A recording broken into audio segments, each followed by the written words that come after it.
এক নম্বর সুন্নাত হলো মসজিদে প্রবেশ করার আগে আগে বিসমিল্লাহ পড়া। এক নম্বরে বিসমিল্লাহ পড়া, দুই নম্বরে দুরূদ পাঠ করা,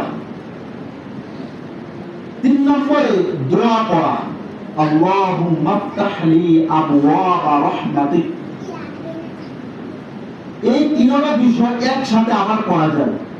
এই তিনটা বিষয় বিসমিল্লাহি ওয়াস সালাতু ওয়াস সালামু আলা রাসূলিল্লাহ আল্লাহুম্মা ইফতাহ লি আবওয়াবা রাহমাতিক, তিনটা সুন্নাত একসাথে আদায় হয়ে গেছে।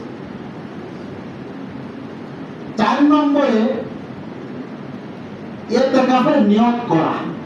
যখন মসজিদে প্রবেশ করব তখন ইতিকাফের নিয়ত করব যে আমরা মসজিদে প্রবেশ করি অন্য কোনো কাজে না, মসজিদে প্রবেশ করি হয়তো নামাজ পড়ার জন্য, না হয় জিকির আজকার করার জন্য, না হয় যে কোনো ইবাদত বন্দেগী করার জন্য মসজিদে প্রবেশ করি। অর্থাৎ ইতিকাফের নিয়ত করে মসজিদে প্রবেশ করব। 5 নম্বরে ডান পা দিয়ে মসজিদে প্রবেশ করব। কোন পা দিয়ে? ডান পা দিয়ে। বাম পা দিয়ে মসজিদে প্রবেশ করা যাবে না।